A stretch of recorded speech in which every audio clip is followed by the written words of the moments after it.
2023년 성탄을 하루 앞둔 크리스마스 이브이면서 대림절 네 번째 주일을 맞이하고 있습니다. 2000년 전 베들레헴 구유에서부터 오늘에 이르기까지 성탄의 기쁜 소식은 사람들을 설레이게 하고 희망과 행복을 주죠. 성탄이 특별한 날로 인식되지 않는 나라들이 여전히 있기는 하지만 복음이 전파된 곳이라면 교회에 다니지 않는 이들도 성탄의 환한 빛을 떠올리고 서로 선물을 주고받거나 의미 있는 시간들을 보내려고 합니다.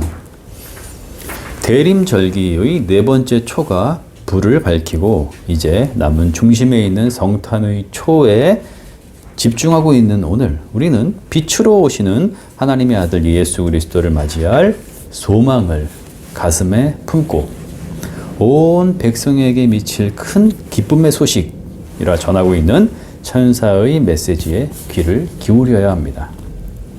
기다리던 때가 찼기 때문입니다. 설교를 통해 누가가 전하는 성탄의 복음을 들어봅시다. 로마의 황제 아우구스투스가 호적을 하라는 칙령을 내렸고 제국의 통치하에 있던 동쪽 변방 유대의 백성들도 저마다 자신의 고향을 향해서 여행을 하게 됩니다. 당시에도 오늘날처럼 많은 이들이 생활을 위해서 고향이 아닌 타지로 떠나 있었습니다. 요셉과 마리아는 약혼을 한 사이였는데 이미 둘 다 천사를 통해 수태고지를 들은 상태였고 하나님의 사자로부터 전해받은 예수라고 하는 첫 아기의 이름까지 생각해 두고 있었습니다. 베들레헴에 도착했는데 출산이 임박했죠. 하지만 여행객들이 많아서 방을 잡을 수가 없었고 구유가 있는 곳에 머물게 되었다고 하네요. 아마도 한 방에 여럿이 머물러야 하는 환경이었기 때문에 함께 있을 수가 없었을 겁니다. 독립된 공간이 필요했던 것이었죠. 동굴이나 집의 아래층 헛간을 쓰게 됩니다. 어린 시절 마굿간이라는 공간과 거기에 있는 가축들을 상상하곤 했었는데요. 성경에는 가축에 대한 묘사는 없고 단지 거기에 구유, 즉 먹이통이 놓여 있었다. 이렇게 기록하고 있습니다. 이 구유와 강보, 즉 포대기로 싼 아기는 하나의 증표가 됩니다.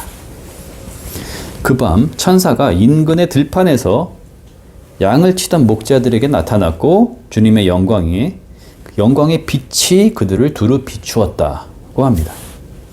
우리가 상상할 수 있는 스포트라이트, 조명 같은 차원의 빛이라기보다는 그들의 눈과 마음이 활짝 열리게 되었다는 것. 난생 처음 느끼는 신비감과 두려움이 그들을 압도했고 그곳을 휩싸고 있었다라고 보는 것이 옳을 것입니다. 그들은 그 낯설음에 대해서 두려움을 느꼈다고 하죠. 천사의 첫 마디는 두려워하지 말라 였습니다. 하나님의 거룩하심 앞에 서게 되는 인간, 처음이며 마지막이신 주님의 영광이 인간을 터치할 때 느끼게 되는 거룩한 두려움이 묘사되고 있습니다. 천사가 아기로 태어나신 예수님을 그들에게 알렸을 때 목자들이 아기를 찾아가 경배할 수 있도록 구유와 강보는 중요한 사인이 됩니다. 보통 신생아가 태어날 때 가축의 먹이통에 누이지는 않잖아요. 또한 아기 예수님은 천사가 증언한 바에 따르면 온 백성에게 미칠 큰 기쁨의 소식, 그리스도, 주님이시며 이 아기로 인해서 천군과 천사가 하나님의 영광을 찬미하고 땅의 백성들에게 평화를 노래하는 특별하신 분이 되는데 여느 다른 신생아의 상황과 다르지 않다라는 점이 언급되고 있는 것입니다. 즉 부모로부터 강보, 무릎을 곧게 펴도록 해서 몸 전체를 감싸는 포대기에 말아진 상태로 보호를 받고 있는 모습이 됩니다. 하나님의 아들이신 구주께서 자기를 비우시고 겸손하게 우리와 동일한 인간 아기의 모습이 되셨다는 점이 강조되고 있습니다. 천군 천사가 부른 찬양송의 내용을 살펴봅시다. 하늘의 신비가 하나님의 사자들에 의해서 땅에 전달되고 있기 때문입니다. 2장 14절이죠. 독사 엔 위프시스토스 데오 카이 에피게스 에이레네 엔 안트로포이스 유도이카. 여기서 위프시토스는 최상급을 뜻합니다. 가장 높으신 하나님 안에 영광이 카이, 그리고 땅 위에는 은총을 입은 사람들 안에 평화가. 창조주이시며 구원자이신 분, 가장 높으신 하나님의 뜻이 땅 위에 임하였다는 것인데, 그 뜻은 하나님의 영광을 드러내고 있다는 것입니다. 그 영광이 은혜 혹은 선물, 즉 하나님의 은총으로 이 땅 위에 있는 사람들에게 임하였다라는 찬양을 불렀던 것입니다. 우리는 자칫 개역 개정과 새번역 성경에 번역된 하나님이 기뻐하신 사람들, 주님께서 좋아하시는 사람들이라는 표현으로 인해서 특정한 일부에게만 이 은총이 주어지는 것인가? 라는 생각을 할 수 있는데, 그 대상에 대해서는 이미 10절에서 언급되었음을 확인해야 합니다. 천사가 그들에게 말하였다. 두려워하지 말아라. 나는 온 백성에게 큰 기쁨이 될 소식을 너희에게 전하여 준다. 여기서 표현하고 있듯이 온 백성, 곧 이스라엘, 그리고 그것을 넘어서는 인류가 하나님의 은총을 입은 땅 위의 사람들이 됩니다. 주님이 나신 곳의 상황을 그려봅시다. 불이 켜져서 일렁이던 그 작은 공간에 어린 요셉과 마리아가 생명 탄생의 경이로움과 신비, 기쁨의 감정이 차오른 채 머물고 있습니다.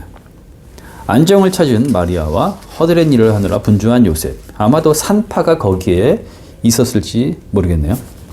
천사로부터 소식을 들은 목자들은 아기를 찾아와서 경배를 드리며 천사로부터 들은 놀라운 소식을 마리아와 요셉에게 전하고 있습니다. 구유에 누인 강보에 쌓여있는 아기를 이들 모두가 기쁨과 환희로 쳐다보고 있습니다. 이들은 하나님의 아들을 바라보고 있는 성가족이 되어서 생기로 가득한 아기의 모습을 바라보고 있습니다. 탄생의 공간에는 생명이 충만합니다. 미뤄왔던 어제의 일, 누구와의 오해, 미련, 불편한 관계들, 복잡하고 고단한 경제 문제들, 내일에 대한 염려가 그 공간을 침범하지 못합니다. 살아있음, 기대와 희망, 축복, 생명을 주시는 하나님을 향한 경외만이 그 성가족을 온통 휩싸고 있습니다. 이러한 성가족이 되어 아기 예수님을 바라보는 일은 2000년 전 베들레헴이라고 하는 한 공간으로 제약되지 않습니다. 온 인류는 성탄의 때가 되면 모두 그 공간으로 초대되지요. 일생 최고의 기대감으로 맞이하게 되는 기회의 순간으로 초청된다는 것입니다.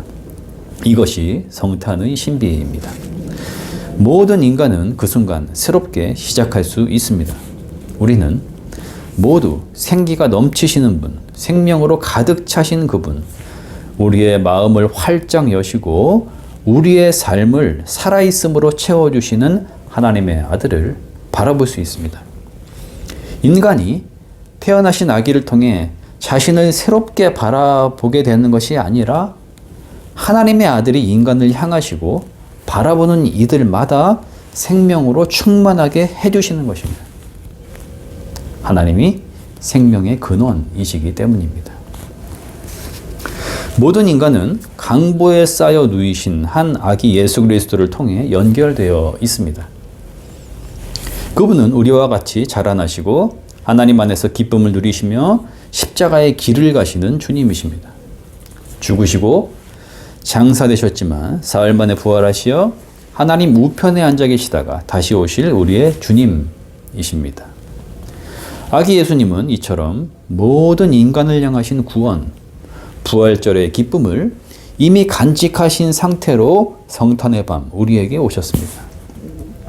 그 밤 죄와 죽음으로부터 고통받는 인간의 현실은 해방과 자유, 기쁨과 감사로 완전히 새롭게 된 참 인간의 현실로 바뀌게 되었다라는 복음이 은폐의 형식으로 세상에 선언되고 있었습니다. 그렇습니다. 성탄의 복음은 이제 세상은 완전히 새롭게 되었다. 나는 너희의 하나님이 되고 너희는 나의 백성이 되라는 계약이 하나님이 친히 인간이 되셔서 영원히 우리와 함께 하심이라는 방식으로 성취되었다 말씀하시는 하나님의 구원 사건인 것입니다. 온 백성을 비추는 환한 빛과 평화의 성탄을 맞이하고 있는 오늘 나와 이 세계는 그 은총의 말씀 앞에서 다시 한번 결단이 요청되고 있습니다. 생기와 생명, 화해, 절망을 딛고 일어서는 새로운 출발, 후회와 미련을 하나님께 맡기는 것, 하나님을 향한 거룩한 두려움이라고 하는 기회의 시간을 맞이하며 움직일 것인가, 아니면 또다시 감상에 빠진 채 은총의 시간을 흘려보낼 것인가 하는 결단 말입니다. 우리는 지난 3주간에 걸쳐서 대림절기의 말씀들을 듣고 준비하고 깨어있으라 하시는 주님의 음성 앞에 대면에 있었습니다. 개인의 변화와 세계의 변혁, 둘은 모두 중요합니다.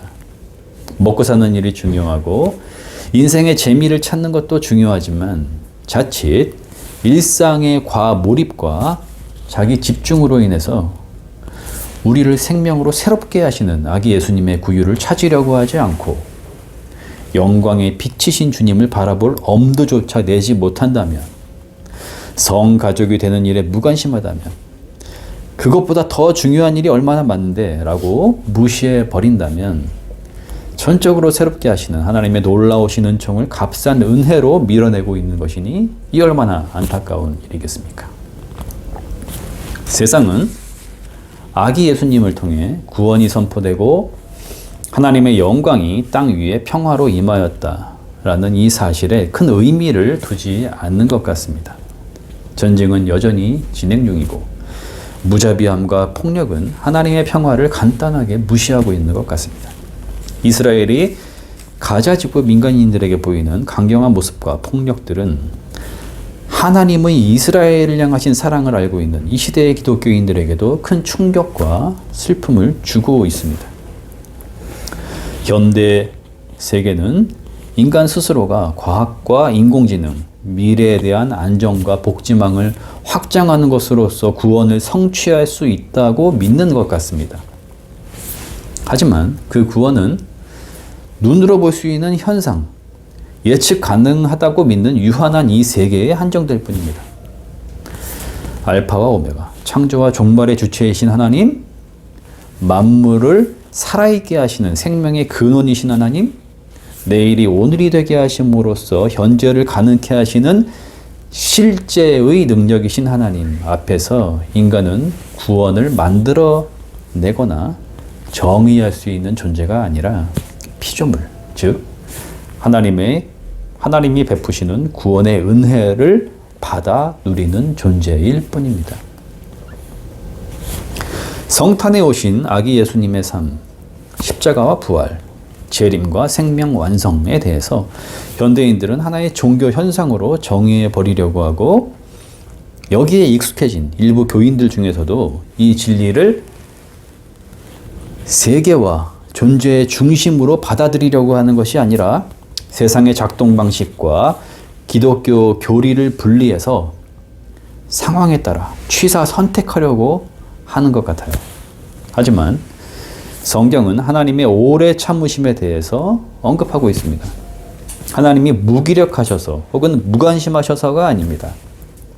많은 이들, 더 큰 구원을 위한 계획과 섭리라고 말씀하고 있다는 것을 마음에 새겨야 할 것입니다. 오늘은 이 세계가 미처 그것을 깨닫지 못한다 하더라도 여전히 우리가 살아가는 지금 여기에, 그리고 미래에도 하나님의 구원의 방식인 성탄의 기쁜 소식은 변함없이 선포되고 있으며 전하여질 것입니다. 천사들의 영광성은 계속될 것이고 예수 그리스도는 임마누엘, 우리를 위한 주님으로서 언제나 우리와 함께 하실 것입니다. 마리아의 남편 요셉은 의로운 사람이라서 약혼자에게 부끄러움을 주지 않으려고 가만히 파혼하려 하였다. 요셉은 잠에서 깨어 일어나서 주님의 천사가 말한 대로 마리아를 아내로 맞아들였다. 마리아가 말하였다. 보십시오. 나는 주님의 여종입니다. 당신의 말씀대로 나에게 이루어지기를 바랍니다. 천사는 마리아에게서 떠나갔다. 그리고 그들은 급히 달려가서 마리아와 요셉과 구유에 누워있는 아기를 찾아냈다.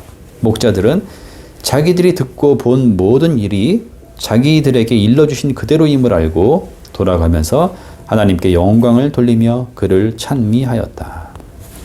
보십시오. 아기 예수님을 기다리고 만나게 된 이들의 모습. 그들은 하나같이 따뜻하며 하나님의 보호 아래에 자신의 현재를 맡기면서 찬양이 가득한 이들이 아닙니까? 오늘 아기 예수님의 오심이라고 하는 큰 기쁜 구원의 소식을 듣거든 그 옛날 구약의 이스라엘이 그려했던 것처럼 목이 굳은 뻣뻣한 백성, 무정한 자가 되지 말고 마음을 부드럽게 하십시오. 사랑의 구주 예수 그리스도께서 지치거나 힘든, 차갑거나 무의미해진 어제까지의 내 모습이었다 할지라도 창조의 아담과 하와에게 불어넣으셨듯 그 따뜻하신 생기로 오늘 우리를 아름답고 충만하게 채우실 것입니다. 아멘.